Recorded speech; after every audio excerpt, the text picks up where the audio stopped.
time.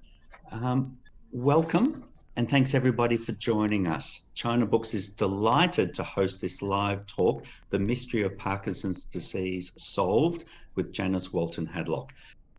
Janice Walton Hadlock is a professor of acupuncture and traditional Chinese medicine at the Five Branches University in Santa Cruz. She is the founder and director of the non-profit Parkinson's Recovery Project, has led research projects on Parkinson's disease, such as on the long-term effects of dislocating from physical and emotion trauma on the bioelectric basis for Chinese medicine.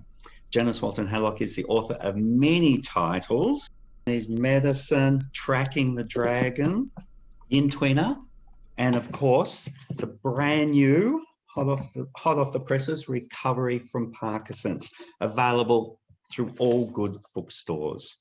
Janice lectures widely and has been published in many peer-reviewed journals of Chinese medicine, online webinars, detecting channel qi aberrations, also hacking Chinese medicine are available through China Books. That is for Australia, New Zealand listeners. A big welcome for Janice. Thank you. Thank you, Trevor.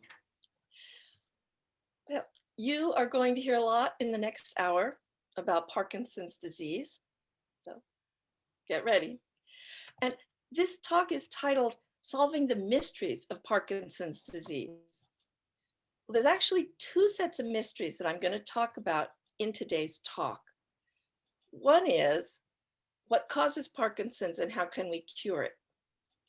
That's one mystery. But I'm actually going to start this talk with the other mystery. Especially a lot of this audience, a lot of you are acupuncturists or people in a medical field. And this first part of the talk, with this second mystery, is really being addressed to you. I know many of you are here because you have Parkinson's disease. And the second half of the talk will be more addressed to your interests. But this second mystery comes up a lot for people with Parkinson's, and it's how can I know if I have Parkinson's? How can I confirm my diagnosis? I get emails every day. Today, my first email of the morning was from Singapore. Who do you know in Singapore who's familiar with your work, who can feel the channels and help me confirm or refute my diagnosis? These are the emails I get constantly because this is the biggest mystery for people with Parkinson's. Do I even have Parkinson's? So right off the bat, you might think that this is an easy diagnosis. You go to your neurologist, they tell you you've got Parkinson's. No. 30% of people who are given a diagnosis of Parkinson's are found during autopsy to not have had Parkinson's after all. Coming from the other side, 25% of people who eventually get a diagnosis of Parkinson's are first diagnosed with something else for which they might have strong treatments, even surgery. So maybe their arm's not swinging and the doctor diagnoses a frozen shoulder and they end up having a surgery on their shoulder. And 3 years down the road, it becomes apparent that the shoulder rigidity was part of a larger pattern of rigidity, so the diagnosis is then changed to Parkinson's. But the main point I'm trying to make is misdiagnosis in this field is rampant. Not only that, Parkinson's disease looks a lot like drug or toxin-induced Parkinsonism, which is a completely different animal. So the average person gets diagnosed with Parkinson's. They might find my information, and then it says to really get a good diagnosis, feel what the channels are doing. And if that sounds strange to you as an acupuncturist, don't worry, we're going to go there. And they can't feel the channels themselves. They're out of their body, they're numb. So they're looking for somebody who can help them confirm their diagnosis. Because if they do have Parkinson's, it might be something that takes a few hours to reverse, but more likely it's going to take several years. And it's hard to stick with a program for years if you don't even know what you've got. So this first mystery, how can I know if I have Parkinson's disease? That's what I want to talk about. As acupuncturists, we're one of the only medical providers that have the skill set, or should have the skill set, to help patients confirm a diagnosis of Parkinson's. The best way to confirm it is to feel what's happening with the channel chi, because in Parkinson's, the stomach channel is running backwards, the Du channel stops at the base of the neck, the UB channel is floating out of the body at UB11. There's a lot of weird channel aberrations that occur in Parkinson's. And as an acupuncturist, you should be the most qualified person to help. So we're going to talk a little bit about, first off, the whole subject of channel chi, because you did not learn about it in school.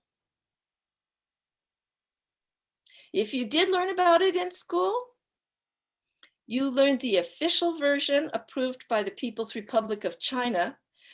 And the official version is that channel chi does not exist. It is a medieval superstition. And because most of the references to it, including in the Neijing, include sentences like, when the channel chi runs like this, you are close to the divine. Now, we all know the divine is illegal in China. In People's Republic, the divine is a medieval superstition. So the second half of the 20th century, it was illegal to teach about channel chi as if it was a medical reality. You could go to jail, camp. They called it camp. And somebody is not muted because I'm hearing your breathing. So if you could just check and turn off your microphone. So we don't learn much about channel chi. Instead, we are told to look at the posters on the walls in our schools and in our textbooks, showing these little skinny lines running along the body. They're called meridians. And we're told that's where the channel chi is historically. And we're not taught any applications of it. And everything we're taught about it is wrong, including calling it meridians. A meridian, the word itself means an imaginary line or grid for organizing information. We have latitudes and longitudes, and these are meridians. There aren't really lines on the globe showing us latitude and longitude. It's a framework that we invent to help us organize information about the globe. And meridians, according to the Chinese government, it's a system of lines that connects the dots. Now I'm going to tell you a little bit about channel chi. It's energy, it's electrons and electromagnetic fields. The electrons are traveling through the subcutaneous fascia and through all the fascia in the body. Fascia is also called connective tissue. Another name for it is triple burner. As it's traveling, it's giving instruction, just like radio waves give instruction to your radio so it can turn into sound. It's giving instruction, telling your cells what to do, which DNA to express, which proteins to make, whether to excrete or to let other things into the cell. Everything that happens in your organs, your cells, your thoughts, it's all directed by the channel chi system. The channel chi is like the electrons running around inside your computer, telling your screen what to do. This body and all the things it does, that's like our screen. But the real computer is the channel chi. It's constantly changing. It is not the same from one second to the next. It's influenced by your thoughts, by the weather, by your thoughts, by your motor activities, and by your thoughts, and by what you just ate, and by your thoughts. Right. Up here, this is the main broadcasting station telling your channel chi how to behave. It's not supposed to be. It's supposed to be the pericardium and the feelings of the heart, the king. That's what's supposed to be running the channel chi. But most of us, especially in the West, we tend to run our bodies according to our brains. That's the governor. The governor is always trying to overthrow the king. So you want to be careful with that. Listen to the king. Anyway, channel chi is always changing. We read in the Neijing in chapter 13 that there's 4 main styles of channel chi flow. Parasympathetic mode, sympathetic, sleep, and verge of death. Parasympathetic is referred to as close to the divine. This is chapter 13, starts around verse 9. Sympathetic is called flee from danger. Sleep mode doesn't have any descriptive name. And verge of death, in the Chinese translation, it's sort of like cling to life or stay close to life. That's how you would translate those characters. That's very awkward. And so I call this 4th neurologic mode pause, because that's what happens. Most of your body processes are put on pause, and it's an on-off thing, just like a pause button on your stereo system or your computer. And right, it's also crisp. It's 1-syllable word. I like that, pause. So that's the name I've given to this 4th Chinese mode. Just real quickly, for an example, parasympathetic mode, the channel chi is running pretty close to how you learned in school. In sympathetic mode, the chi is not going to the fingertips. It's not going to the toes. It's shifting, not going down the stomach channel. Instead, it dives deep inwards to give more chi to the heart. Sleep mode, but there's a bunch of other variations. I'm just giving a few examples of the changes in the modes. During sleep, the Du channel doesn't go through the middle of the head and keep you awake by stimulating the frontal lobe. In sleep, the Du channel follows a branch that goes over the top of the head, bypassing the brain, and that's how you're able to drop consciousness. And then when you wake up again, it's when the Du channel starts going through the middle of the head. Pause is the most interesting one. As I mentioned earlier, the stomach channel goes backwards, the Du channel stops at the base of the neck, and so on. We'll go into that in more detail. The main changes of pause are designed to keep you alive. It may kick in because of loss of blood, so you're bleeding out, or excess perforation of the skin. You've been flayed or stabbed. So this isn't about shock. This is about you're going down. You're maybe dying. Concussion also. Also anesthesia, surgical anesthesia that knocks you out completely. It does it by inducing pause mode in your body, where all of the channel chi turns off everything that's not crucial for life, sends as much energy as possible into the spine and sides of the brain, and then tries to keep the body alive long enough so the blood pressure can stabilize, the bleeding out can start to stop. Your body's trying to navigate its way back to some kind of stability. And then there's a series of events that your body has to go through to turn off pause. Okay, so that's a little bit more about channel chi than you ever learned in school. But the most important thing about channel chi, and you can learn all about it in this book, because I know I'm going fast. This book, Tracking the Dragon, it's available for free on the Parkinson's website. All of my books about Parkinson's are available for free download. But if you want to have the hard copy of the book, you can get it at China Books or at my website, janicehadlock.com. If you're in Canada, get it from easterncurrents.ca. But the most important thing about channel chi for us to know is that you can feel it. It's easy.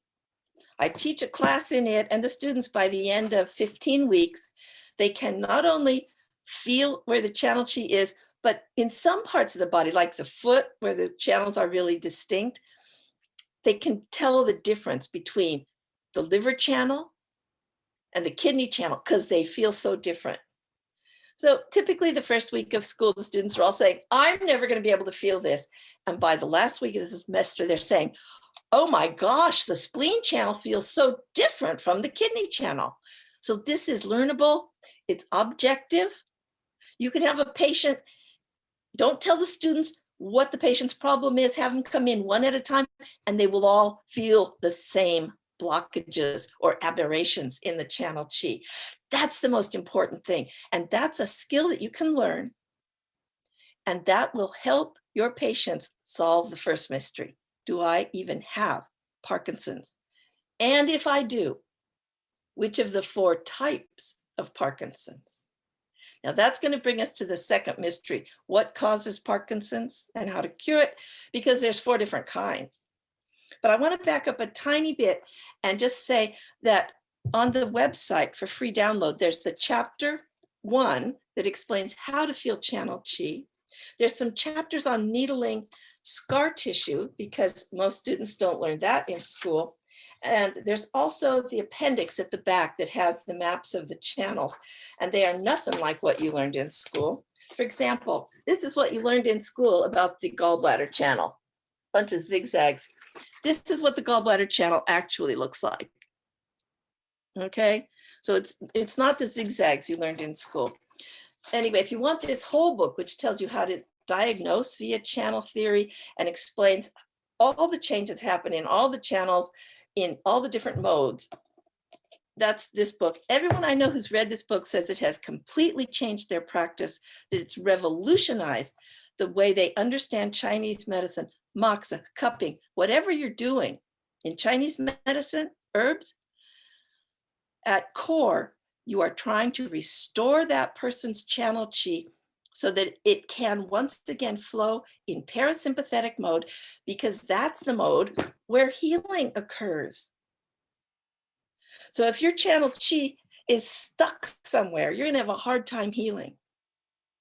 The body is designed to heal itself. When someone comes to you with the problem isn't really the arm pain or the indigestion. The real problem is their body got something wrong and then couldn't heal from it. We are designed to be able to heal. If we're not healing, the channel chi is stuck somewhere. It's our job to figure out where, if we correct it, needles, moxa, whatever, herbs, toina, so then the chi can flow normally, their body will heal itself. Pieces of metal don't heal people, but that divine energy does. And that's why channel chi is still illegal in China.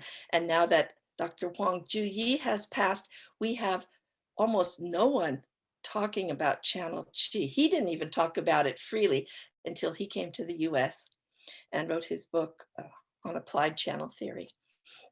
So this book actually is kind of taking up where Dr. Huang's left off. This is going to go really deep into what the channels are supposed to do. And you got to make your patient get back to that healthy place. Okay, that was the first half of this talk.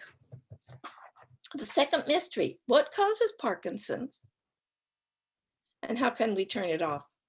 If we don't get to cover every single point today in this little lecture, this is the newest edition, just came out in September of this year, Recovery from Parkinson's, and it has everything I know about Parkinson's, a numbing level of information, especially when you get to the chapter about pause mode. Even I can't stand to read it, it's just too much information. But if we don't cover everything, there's stuff in that book. So I'm going to give it just a very brief overview here, and so then we can have questions and answers. And hopefully you'll have questions that aren't in the book.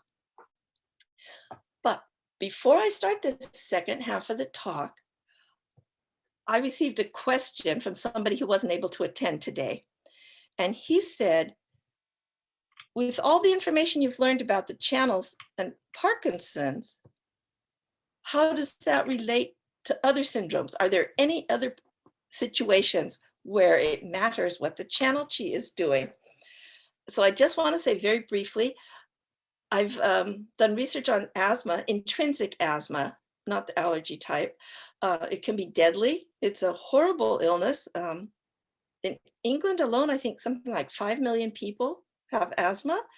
And using channels, just feeling where they're going, I was able to figure out everyone with asthma has a blockage at the same situation.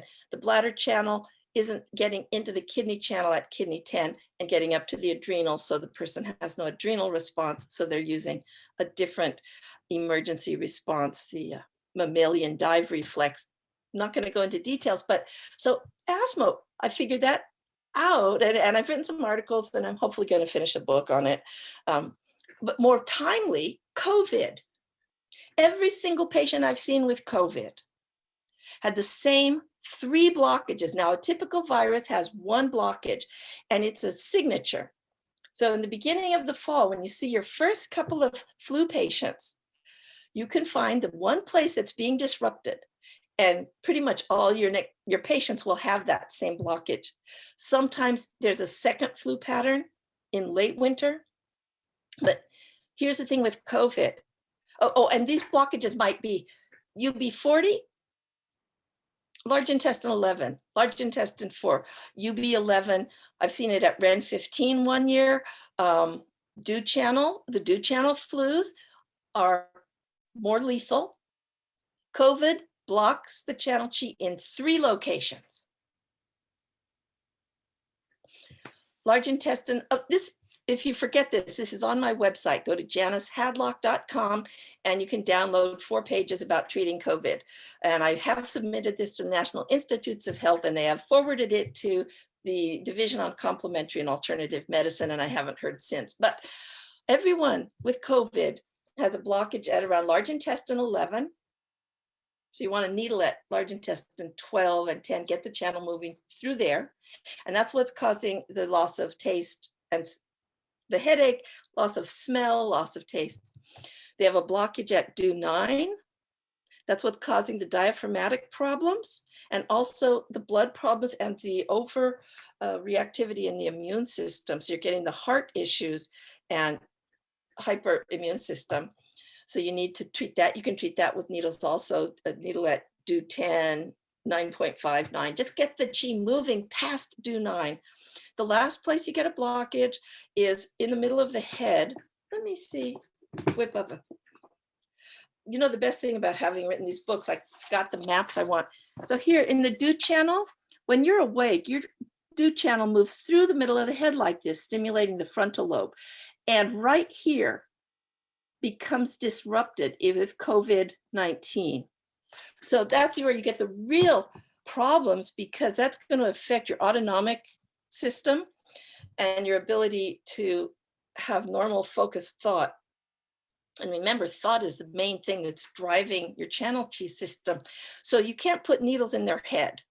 And if you put needles up here, that just accentuates the sleeping pattern for the dew channel. So you have to show the patient this map. You can download it for free at my website. Show the patient this and say, you need to imagine a current going through your head like this. And every single patient I've had who's done this, after about 2 minutes, suddenly goes, I'm back. And they can feel the shift. And within 24 hours, most of their symptoms are gone. I've shared this information with a group in England, and they've used it on a lot of people, including a nurse in a hospital who had to, of course, be doing it in secret. But everybody who's done this with their COVID-19 patients has had the same result. Almost overnight, within 24 hours, the symptoms are gone. The person has the clarity back, and they don't have those draggy symptoms. So is it important to know about what the channel chi is doing? Yeah. Is this just about Parkinson's? No. So there you go. Learn how to do this. You're an acupuncturist. This is the root of your medicine. You should know how the channel chi works. You should be able to tell when it's not working correctly. You will make the biggest difference for your patients. Thank you so much. That was my rant. Now we're going back to Parkinson's. So the second question, what causes Parkinson's? pause mode is supposed to turn off as soon as there is no longer danger. Now, the other modes aren't like that. We can be half asleep.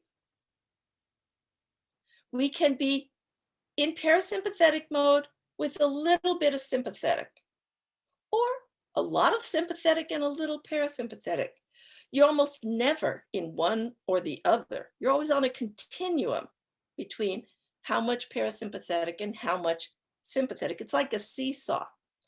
And almost always we're in the middle of that continuum.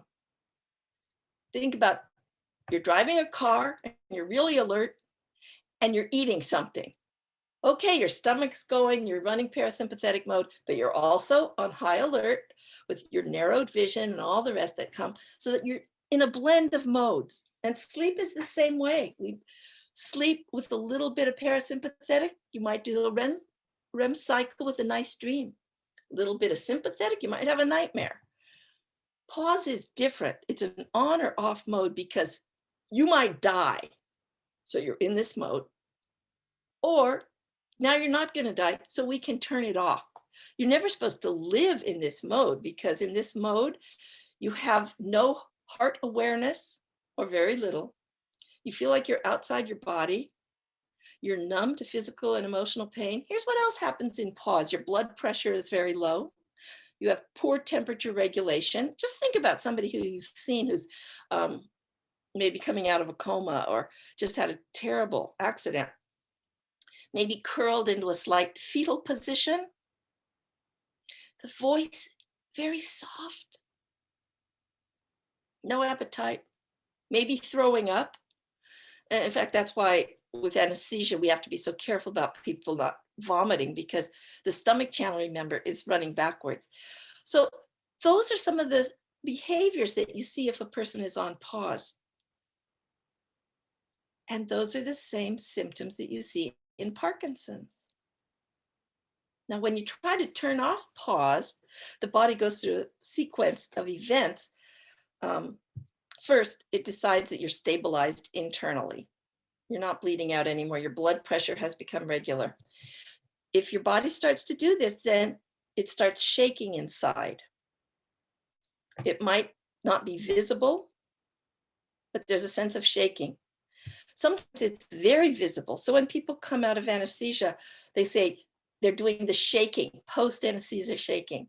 For some people, it's just a mild shakiness. You just see a little bit. But so the shaking can be anywhere on the spectrum, but that shaking is really important. It's a signal to your brain to start assessing the situation. Maybe you were chased by a tiger and he scratched you badly and you were bleeding, and he started to pull your arm out of the socket. And then somebody shot the tiger, but you're laying on the ground and you're in pause mode. Your brain will start trying to assess, do I see the tiger? Hear the tiger? Smell the tiger? Feel the tiger? See the tiger? Hear the tiger? Smell the tiger? See the hear the. Your brain starts whirring in this assessment process. And at some point it says, there's no tiger. And you go, oh, I'm safe. Big audible exhale. The neck bobbles up here, turning on the vagus nerve, turning parasympathetic mode back on. Then a shiver goes down your spine as the UB channel starts to stay under the skin, go under the scapula, and go back down your back again. And you have that kind of shiver, like, whoo, wow. And then pause is turned off. So unlike these other modes, pause is an on or off mode, and your body wants to try to turn it off as soon as possible, as the danger is over. That shaking, you see that in Parkinson's too. What happens if you get stuck on pause mode? You're going to end up shaking because you're trying to get a signal through to the brain to say, can we turn this off? You're going to have all the symptoms of pause because that's the mode you're using.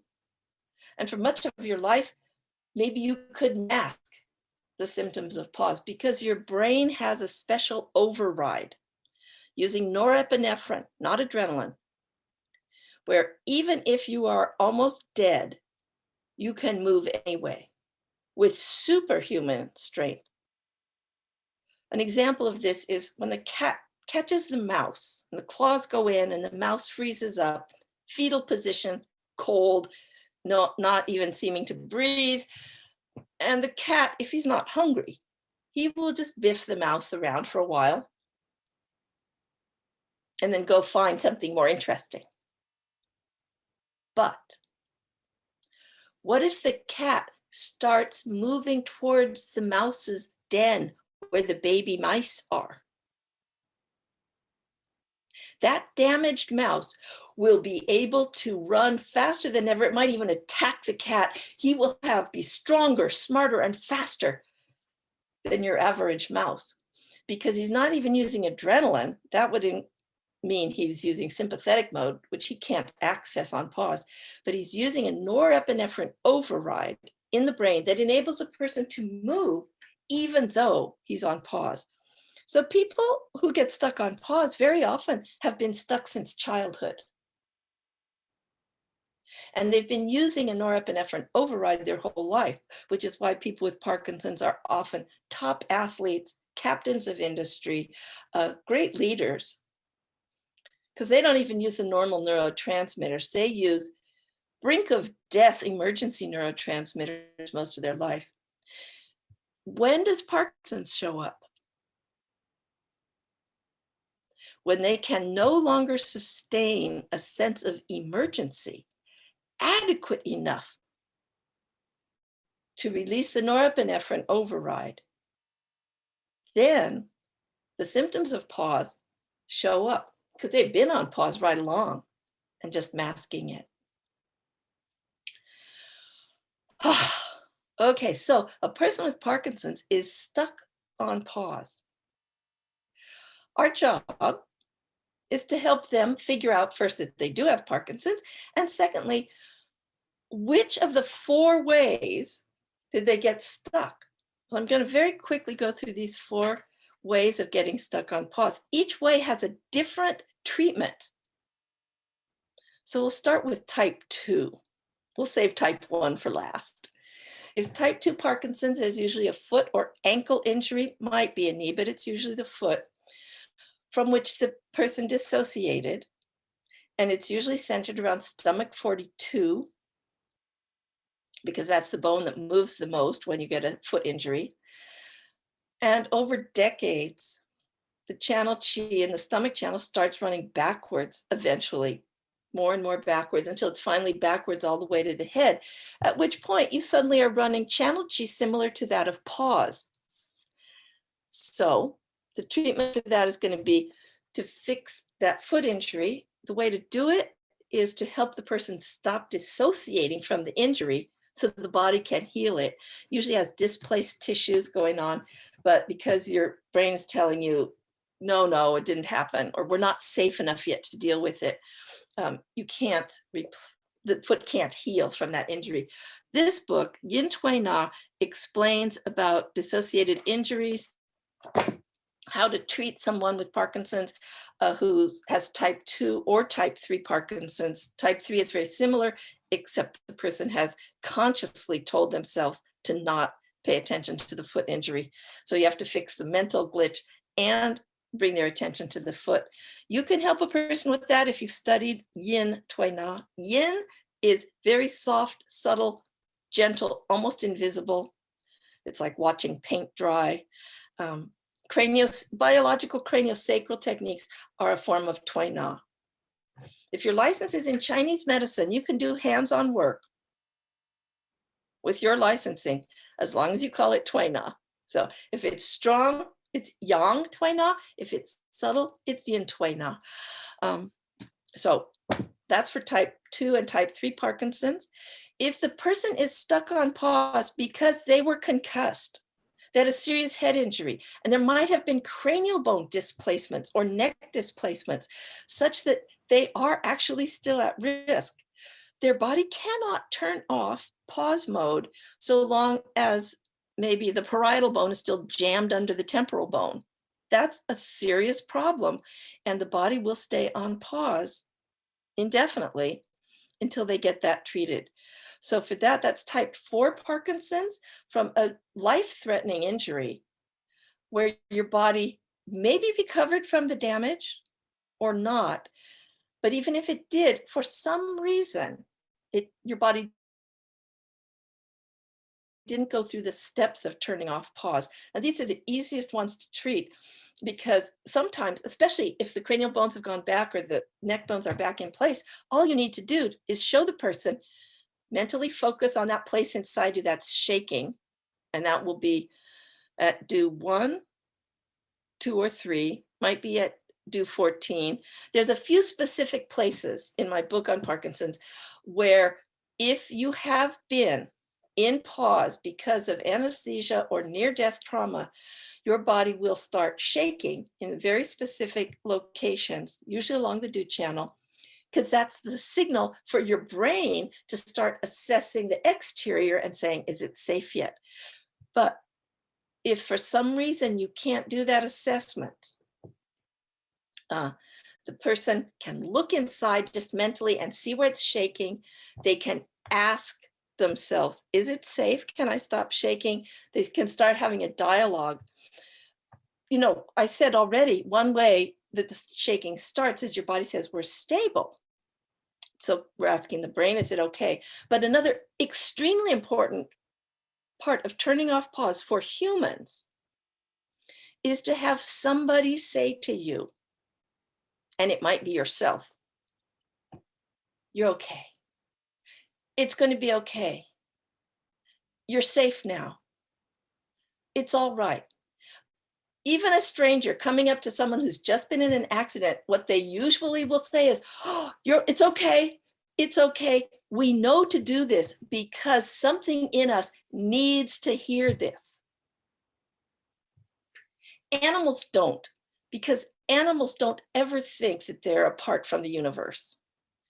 Humans, when they're suddenly outside their body, not even feeling their heart, they feel like, oh my gosh, I'm alone in the universe. They need to hear someone, even if it's just themselves, saying, you're okay. It's safe. You're safe now. And then once they hear that, the brain can confirm it, and then they can do the deep breath and the head wobble and the shimmy down the spine, this whole sequence. So type 4 Parkinson's, they've gotten stuck at some point in the process for coming out of pause. And sometimes you can just walk them through the steps that come out of pause and they will recover. And it's extremely dramatic. They go from having Parkinson's to not having Parkinson's. Most people have type 1 Parkinson's disease. And this might take them a few minutes to recover. It might take them 6 years. Type 1 is when a person commands himself to feel no physical or emotional pain. The body has a neurological mode in which it does not feel most types of physical and emotional pain. It can still feel some, but it's greatly deadened. That mode is pause mode. So when someone commands their body to not feel, the brain might very well say, we can do that. Then you're really stuck. Because once you're in pause from a self-instruction, you can't get back out of it without going through some really specific steps. And most people don't know what those steps are. That's what took us so long to figure out in the Parkinson's Recovery Project.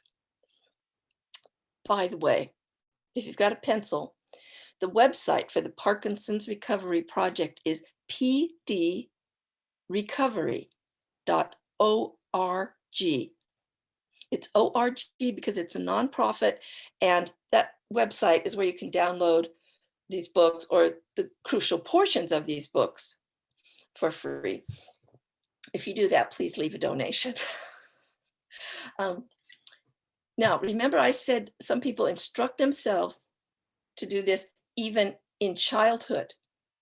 Not only in childhood, but very often while staring into a mirror. Because this is not a quick thought, oh, I wish I was numb. This is a command. And it's a command from a person who is extremely articulate, extremely word-oriented, highly analytical, with enormous self-control and willpower. Many of my patients remember when they told themselves to do this. Many do not remember until after they recover. It doesn't matter what you remember or not. That's not going to help you turn it off. You're going to have to go a completely different direction, activate your heart by doing other steps, because then the heart is going to, you have to do an end run around the do channel variation by turning your heart on, because that's a secondary way to stimulate your striatum, which is turned off when you're on pause. Oh, we have time. We're going to do a little experiment right now for fun to break it up, because I've been talking a lot. So don't you think we should break it up? Good. We're going to see what it feels like to have Parkinson's disease or to be stuck on pause. Don't worry. We're going to do this exercise and you will be able to turn it off when we're done. You're not going to get stuck doing this. But I want all of you, now if you're an acupuncturist, you already know where the channels are. If you are not, let me show you real quickly. We're going to be playing with the do channel. Now the do channel runs up your back and it's about, an inch wide, and it's about 1/4 of an inch under the skin, just under the skin. It's not in the spine, that's something else. And notice carefully, it goes, this side view here, it comes up and it goes into the neck, and then it gets into the neck vertebrae and the brain stem, and it's going to go through the head like that, okay? Here's what we're going to do. We're going to stop this channel right here. So I want you to imagine a current coming up your spine and don't let it go up into the neck. Here we go. So there's energy. You can imagine it's a river or a little breeze, or it's cold or it's warmth. It doesn't matter. Imagine something. It's traveling up your back, just under the skin, just over the spine. Feel that? Okay, well, let's do, before we stop it at the neck, first, I want you to imagine it going all the way up into the neck and going all the way through the head to the forehead. Let's imagine that first, because that'll feel good. So imagine you've got this current, it's coming up your back, it's going into your neck, it's going up through your head and emerging here at the forehead. Just feel that for a minute. I'll give you a few seconds.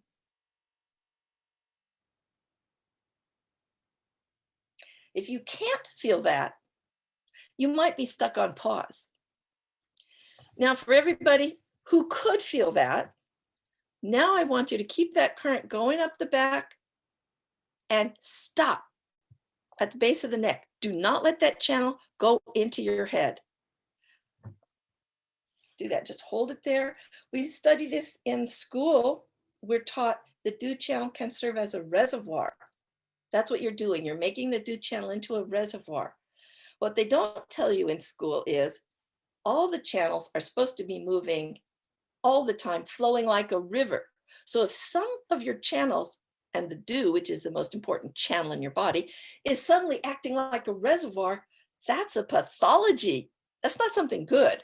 But we don't learn that in school. We just learn sometimes the do is a reservoir. Yeah. On pause. Now we're going to make it even stronger. Now I want you to imagine the UB channel runs over the top of the head, and it's going to emerge from the body at the neck and fly out into space. So here you've got this current. It starts here at the forehead and it comes over the top of the head. And as it starts running down the back, it's not going to go down the back. This current is going to go shooting out sideways into thin air. Okay, so now no energy is coming up the do channel, getting into your head. The bladder channel is shooting out into space. We're going to sit like this for almost a minute. As we do, I want you to notice what happens to your facial expression. I want you to notice what happens to the muscles in your arms. What happens to the fullness in your chest that is your heart and love. So be looking at this: facial expression, muscle tension, heart. And where is your consciousness? Are you feeling yourself somatically from inside your body, or are you looking at yourself all of a sudden from outside?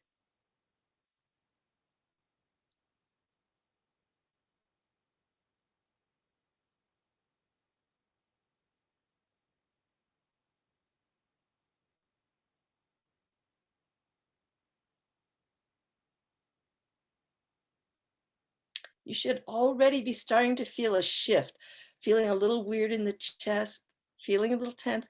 That's what it's like to have Parkinson's. Only imagine if you were doing that 24/7 for decades. It's pretty horrible. I can attest to that. Stop. Now we're going to turn that back off. I want you to admit to yourself that you're actually okay. Just silently. I'm okay. I don't need to be like this. Take a deep breath. And now do the India head bobble. Just wiggle your head back and forth for a minute. It's going to turn the vagus nerve back on. And that's going to enable that bladder channel to start shooting down your back, going under the skin, underneath your scapula, all the way down your spine. And there, you're back. You're back inside your body. Wasn't that fun? Now we can finish the talk. I need to see where I am. I did have some notes here because I always get kind of lost when I start doing that exercise. Okay. What time is it? Oh, we still have 7 minutes.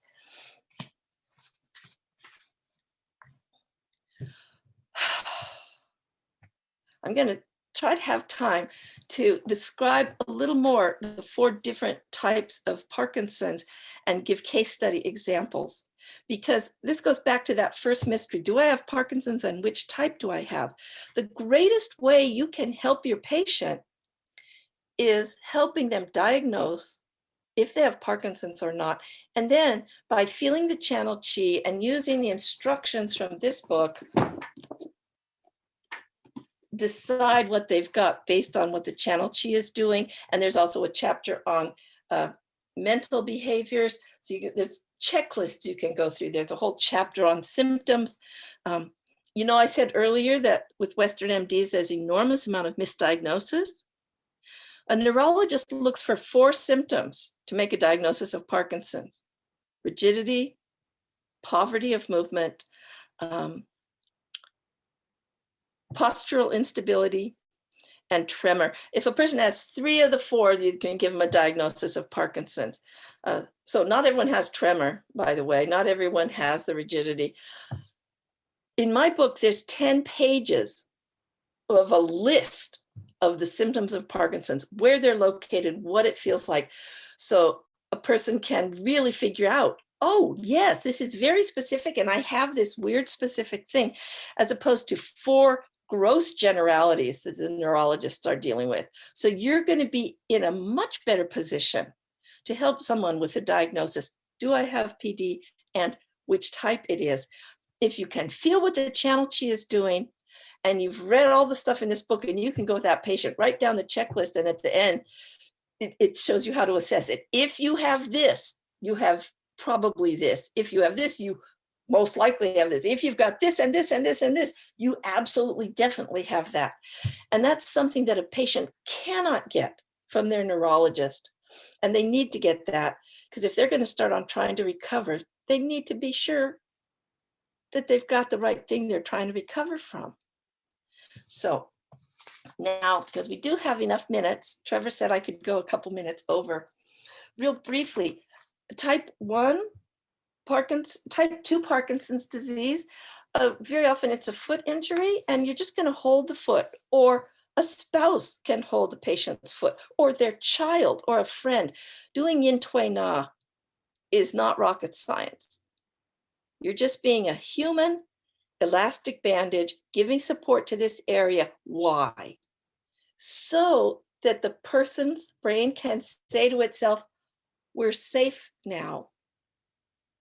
this concept comes up over and over in recovering from Parkinson's. We're safe now. So yeah, you got your foot slammed in the car door or something when you were 5, and you knew you were going to get your sister in trouble if you told, so you just pretended it didn't happen. And so no one has ever told you you're going to be okay. So you're still shut down around this. Type 3 has a mental component. I had a patient tell me once he was not just his foot, but his knee was still damaged. And I started talking with him, and he said, "Oh, I remember that knee started hurting, and I was in college, and I just didn't have time for it. And the next day it was still hurting. And by the third day, I got really upset. And so I started telling myself, you don't have knee pain. You don't have knee pain." And I just told myself over and over. And you know what? Within a few hours, it never hurt again. And I was so proud of myself. Yeah. So he had told himself to dissociate from this injury. And now he had Parkinson's. But so he had to turn off that instruction, and he had to get the knee treated because there had been a knee injury. So type 3 can take a little longer than type 2. And with type 1, I've seen patients, one of them, she had an armoire fell on her head. She was in a coma for 3 days. And these case studies are in another book that I haven't shown you yet. It's called Stuck on Pause. And it's very specific for types 1 and type 4 Parkinson's, telling you how to turn off type 1. And so this case study is in that book. I don't have a hard copy of that book right now. I'm working on a rewrite. You can still download it, the old edition from the website, but the new edition isn't going to be out for, I don't know, months, a year. It always takes longer than I think. So Stuck on Pause, that book. Anyway, so I was working with her. I just did craniosacral work, and her bones were jammed, got them to straighten out. And she just sat up and she was saying, "Oh, I'm so good." And she was smiling. It was just wonderful being able to watch her come out of pause mode right there in my office. Very dramatic. And type 1 is the slowest. Usually these people, because they've been on pause for so long, pause can cause you to think in a real negative way. It can force you to feel like you're always at risk of imminent death. It can make you feel like if anything is going to get done in this world, I'm the only one who can do it. Makes you very judgmental because you're having to judge everything because you're at risk. When you're on the verge of dying, your body will assess everything in terms of its risk. And so one can develop an extremely anxious, risk-based way of thinking, which is very hard to turn off. And it makes pause hard to turn off. So the only way you're going to be able to turn that off easily is to cultivate a heart relationship with something outside of your body. This is the short version. The entire book, Stuck on Pause, is just about is dealing with how to do this. It's actually very simple, but if you can develop a trusting, loving relationship with anyone who's not in a physical form, so it can be your late uncle who you loved, or your late cousin Larry, who always made you laugh. It can be Fido or Fluffy. It can be Yoda. I've had a patient make tremendous progress. Yoda was his invisible friend. Think Calvin and Hobbes. Calvin with his tiger buddy. It can be a guru. A lot of people, so many people say, well, it needs to be God because I'm very spiritual, and so God needs to be my friend. But the whole reason they're in this mess is because they don't think God was there for them at a time that they were traumatized. So they automatically tend to have a bad relationship with God. So God's usually not a best choice. Anyway, on the biology for this, how it works and what's going on in the midbrain when you start having a conversation with someone outside, this is brilliant research that was done. Thomas Jefferson University, Andrew Newberg was doing research on what happens in your brain, which areas get excited, depending on what kind of God you have. So if you've got an angry God, your amygdala lights up when you talk to God or think about him. If you have a word-based relationship with God, the Broca's area in your brain is going to light up. But if you have a communicative relationship with God, that's going to kickstart your striatum. So what we're doing in trying to turn off pause from self-induced pause, we're doing an end run around the self-instruction thing, and we're moving straight to having someone tell you you're safe. The person who's going to tell you you're safe is your invisible friend. And because you're having communication with someone you love outside the body, that's going to stimulate your striatum, which is going to release dopamine, trigger the thalamus, and it's going to turn off pause. Some people, it takes them 6 years because it takes them that long to decide that they're willing to let go of the mental rigidity that they took on and then grew in intensity.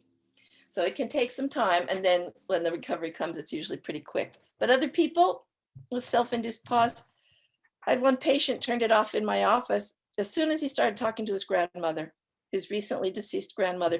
It's just, he just melted and all the Parkinson's symptoms were gone. So that's how you cure it.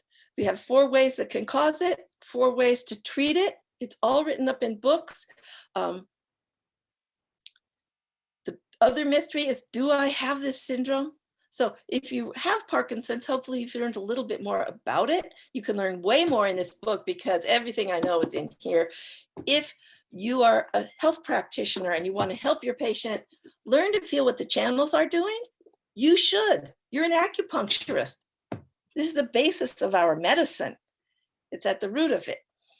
If you have any questions, my email address is on the website of pdrecovery.org. People email me all the time, and I spend half my life answering emails. And I would love it if someday people didn't have to write to me and say, can you tell me, is there someone in my area who's familiar with your work? I've looked and looked, and there's nobody here. Hopefully, this most common query will stop coming in because people will be learning about this. They'll be making phone calls to their acupuncturist, and the acupuncturist will say, oh, sure, I can feel your channels. I can check and see if the stomach's running backwards and the DO channel is stopped and the bladder channel is shooting out and the REN channel is disappearing at REN 5. I can check all that for you. When that starts to happen, I will no longer be having this number 1 question. Know what the channels are. Know what their flow patterns mean. When some new patient calls your office and says, do you know how to feel the channel chi? You're going to say yes. And all the other things will fall into place. Thank you so much, Trevor. Thank you and China Books for letting me host this session. This has been great. And now it's time for Q&A. Thank you, Janice. Wow, that is so much information. It's just, I'm still trying to take it all in. Now, I've got a few. You don't need to, because No, you've got these books in your store. I'm taking Hacking Home with me tonight. Now, oh, this was the most fun book to write. It's all the stuff I wish I'd known before I started studying this medicine. Mm-hmm. Now, I've got a few people who've sent through questions. I'm going to read them out, and if there's time, people might be able to unmute themselves. But let me start with the questions that have been sent through. Julie says her mum is getting super triggered and intense, asking, and this is in capital, who is going to help me do this? Julie's a bit overwhelmed, and she's asking, do you have any advice for her? Yes, if Julie can figure out how to feel the channel chi and confirm that what she has is Parkinson's, that will be great. If her mother can do the exercises on self-diagnosis, we can decide, because if they have type 2 or 3, they can still run the DO channel up into their head. Okay. And so they'll only have the backward stomach channel. So that's really important to know.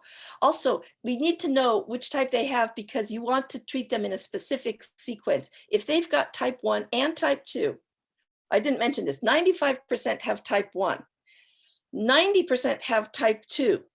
So there's a lot of overlap.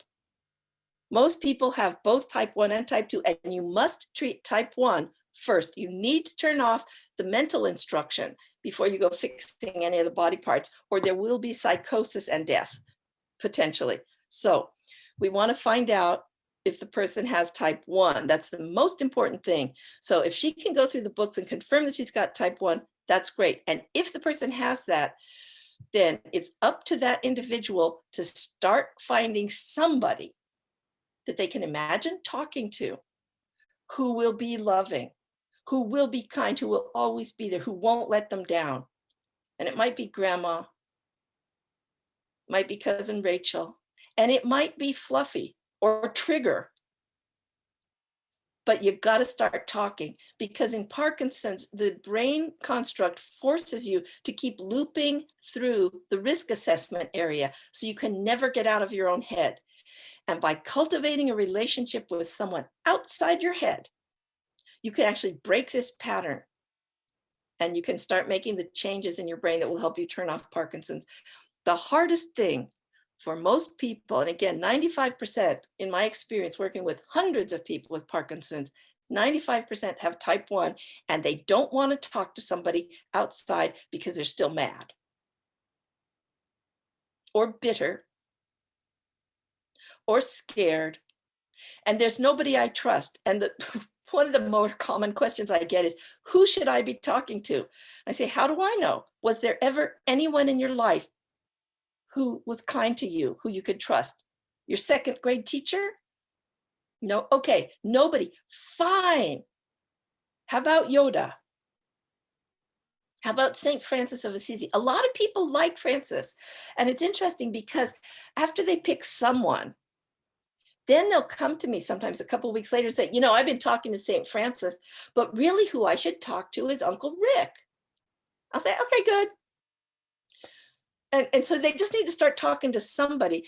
And then their brain will say, well, actually, we always like this, or we don't really like Francis because he's a Catholic. We really want to be talking to Omar Khayyam. Somebody, it doesn't matter who. Who do you trust? Start talking to him. William Shakespeare, whoever you admire. Get a conversation going. Get out of your own head. You've got to do this. That's what's going to turn your striatum back on. There's a lot of case studies. I talk about this a lot. It's the hardest thing. Yes, her mother's getting tight and she's getting hyper things because she's getting into this crazy whirring thing in her brain and saying, I don't know how to get out of it. You can't get out of it.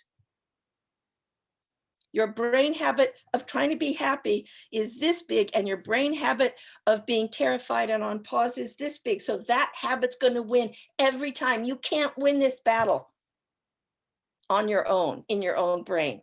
You can win it with a friend outside yourself who's not using your brain, because your connection to that friend is through your heart. And the king can win every time, but he has to take charge. Next question. Okay, Dave has asked, how do you reverse the flow in the stomach channel? Oh, good question, because you sure as heck don't want to do acupuncture.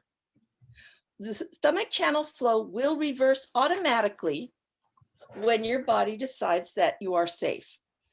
When your body and your brain both agree that you are safe and you take the deep breath, then all the channel chi immediately jerks back to the right thing. Now, important point, first semester acupuncture school, what do we learn? Never tonify an excess condition. Rebellious channel chi is an excess condition. We learn in school rebellious channel chi is coughing or throwing up, because those are things that are going backwards. That's not true. The reason this term came up, rebellious channel chi, means it's fighting the natural system of the government. Rebellion in China for 2,000 years has been the most dangerous thing for the domestic tranquility. Rebellion is the worst thing there is. So when they use the phrase rebellion in the Neijing, they're talking about channel chi is literally running backwards and it's going to take you out.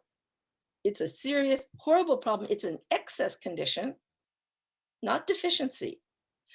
If you put a needle anywhere in the body, in a place where the chi is going backwards, you're going to help it go backwards stronger. You cannot reverse the backwards currents of pause with a needle. In fact, I used to work with Dr. Ming-Ching Zhu, the doctor who developed scalp acupuncture. He worked with Parkinson's patients for years. And what he found, because in China, most people couldn't afford anti-Parkinson's drugs. So he was actually working with people who had real Parkinson's, unmedicated. And he found that he could do acupuncture, scalp acupuncture, and it would calm them down temporarily. But the people who got acupuncture for Parkinson's, their Parkinson's developed a lot faster than people who never got treated at all. So just about anything you do to a person with Parkinson's, moxa, cupping, needles, herbs, you're going to make them worse. This is a psychological problem. The brain thinks it's on the verge of death. You cannot change that with needles. If you want to do needles for a person with Parkinson's, for example, if you only can get insurance payment after meeting with them, if you put some needles in, you can put a needle at yin tong or at do 26 and that won't hurt. You can put a needle at ren 24 and no chi will go to that needle, but you won't be hurting the patient. And these are the only places you can put needles in to the patient without actually causing damage or making them worse. Thank you so much for that question. Very important. What reverses the flow of the stomach channel and lets it go straight again comes from up here. It's a permission granted by the brain because it has decided we are now safe. Hypnotherapy won't work. Psychology won't work. Cognitive behavioral therapy will not work because that's the brain trying to fix the brain. And remember, the brain habit of being on pause is way stronger than the brain habit that you're trying to change. So most things you can that are mental habits, you can fix with cognitive behavioral therapy because you're just trying to do a reroute. But this isn't a reroute situation. This is an on or off, and you can't change until you're safe. And you can't feel safe because you told yourself you aren't. Once you're there, you're stuck. So you have to go outside the system using your heart and some friend. Good question. Thank you so much. Trevor? Okay. Next. Joe says that you mentioned drug-induced Parkinson's is very different. And then Joe's asking, how would you address that? How would you treat it? Okay, now with drug-induced Parkinson's, what you've done is you've got brain damage in the cells, and that's going to make all your channel chi flow in a deficient manner. It won't be running backwards. The do won't be stopped at the back of the neck. You'll still have your channel chi running the way it's supposed to, maybe in sympathetic mode more than parasympathetic, but it will be running weaker. But it won't be running in the characteristics of pause modes. It will be running in the behaviors of somebody who's got some damage, some brain damage to the frontal lobe. So maybe it will be running the same way you'll get channel chi running in somebody with dementia.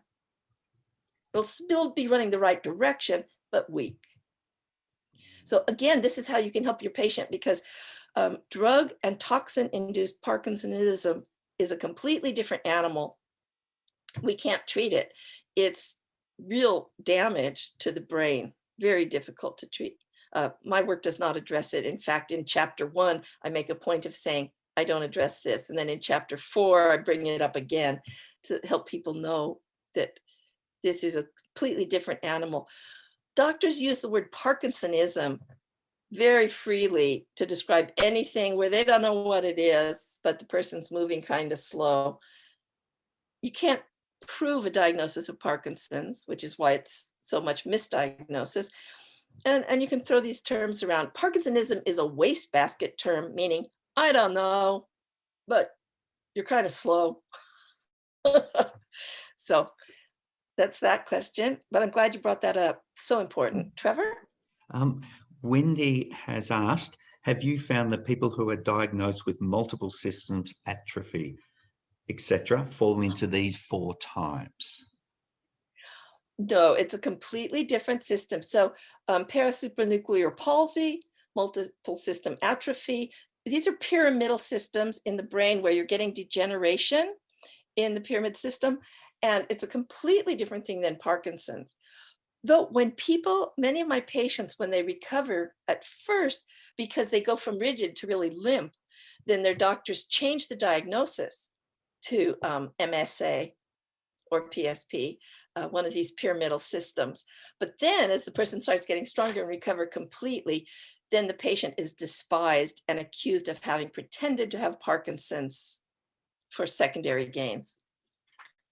So MSA is a completely different syndrome. Again, it's a question of brain damage, and the cells in the brain are actually breaking down. Next. Don, who we met earlier, Don has asked, can you mentally turn off Parkinson's 2 and then go on to cure Parkinson's 1? You don't want to do that. As long as you have type 1, if you recover from an injury, that injury area that recovers is going to start behaving as if it's in parasympathetic mode. You'll have more feeling in the area. It'll feel really good. But the whole rest of your brain is saying, no, we're on the verge of death. You're supposed to be shut down. So then you get really weird conflicting behaviors, which I call partial recovery, but it's not a good thing. And there's a whole chapter in my book devoted to what happens if you treat the injury before you turn off the mental instruction. As long as that mental instruction is there, that's what you need to address. And very often when the mental instruction turns off and you get rid of type 1, suddenly your body will start recognizing all the injuries that were causing type 2 and 3. They'll just jump to the surface and heal spontaneously the way the body is supposed to heal if things aren't blocked mentally.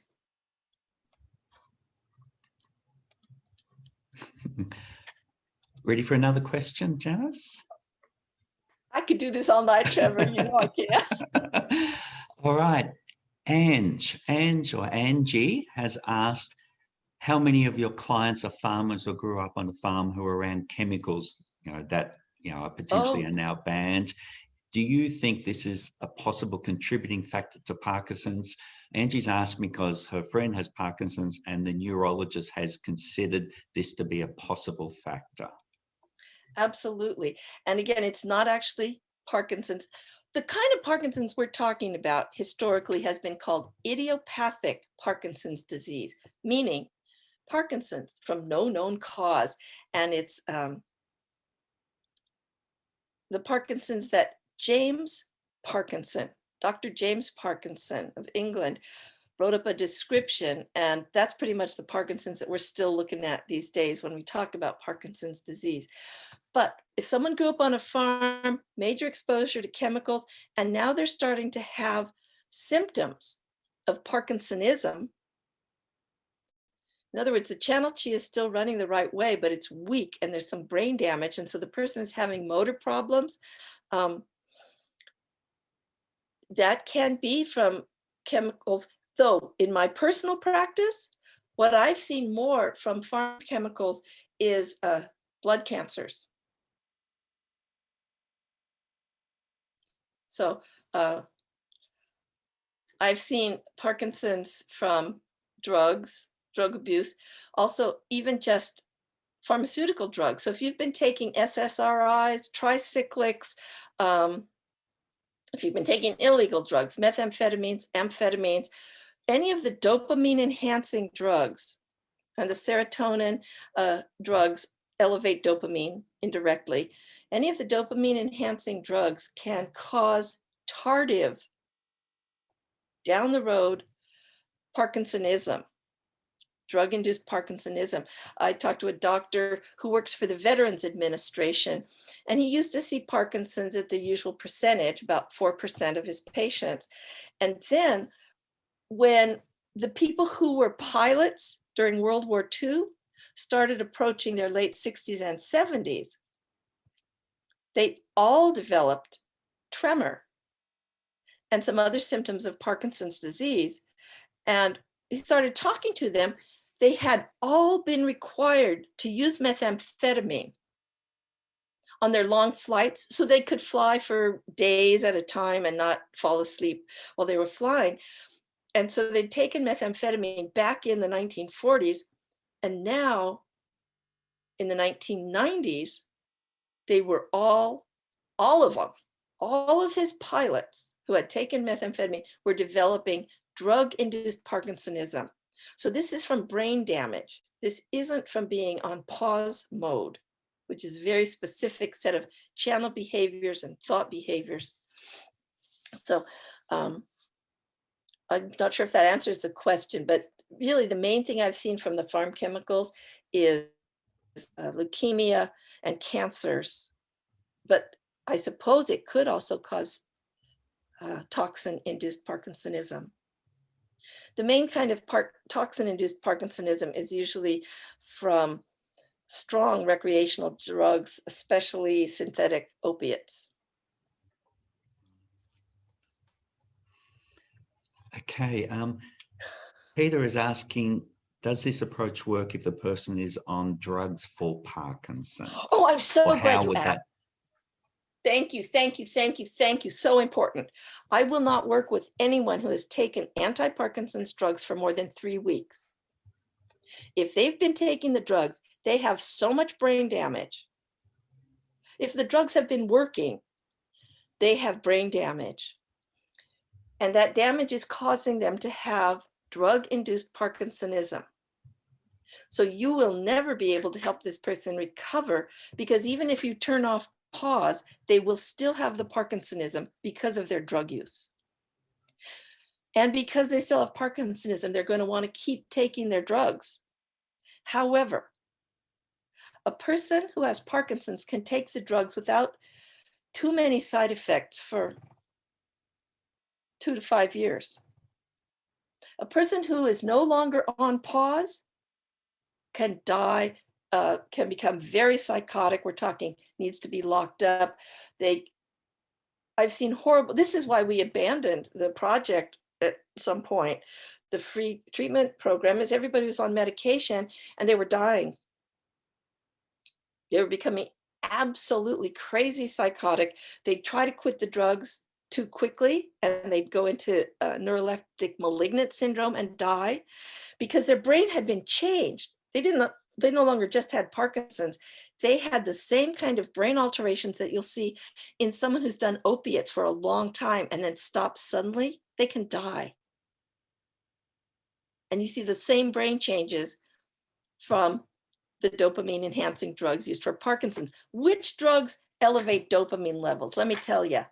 Cocaine, methamphetamine, alcohol, opiates.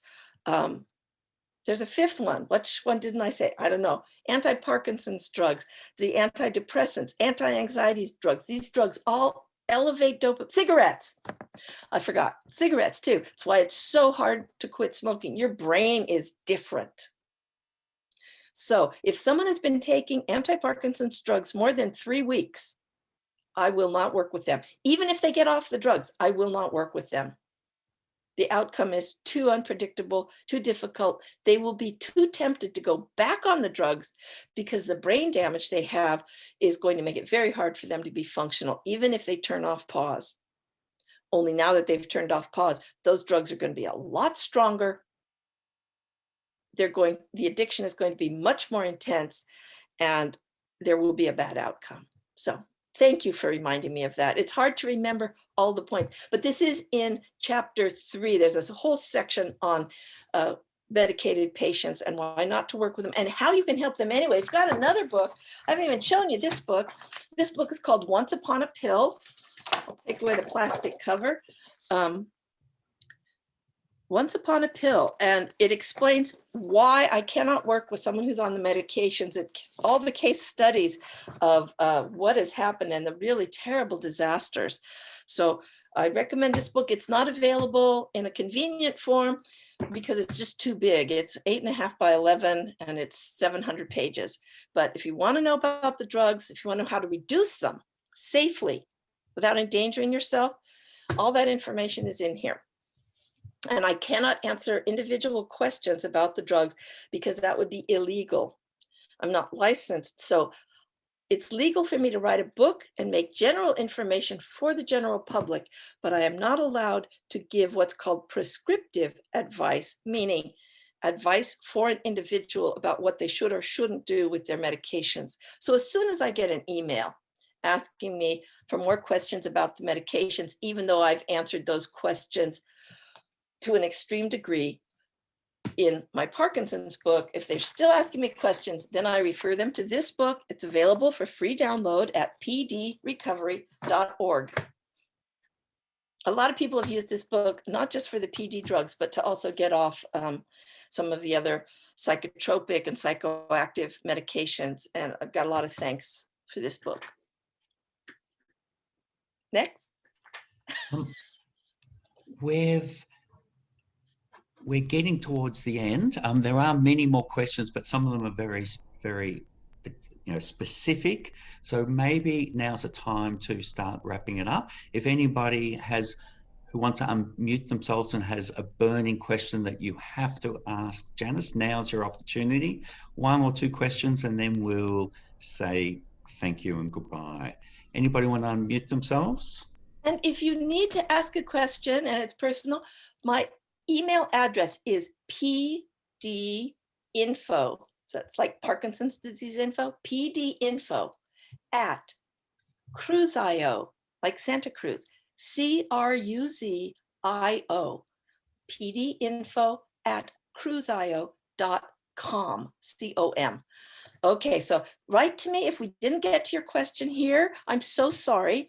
And it's been wonderful having the opportunity. Thank you so much, Trevor. This has been a fantastic opportunity. This is my first talk since my newest book on Parkinson's has come out. So it's such an honor. And I think you're right.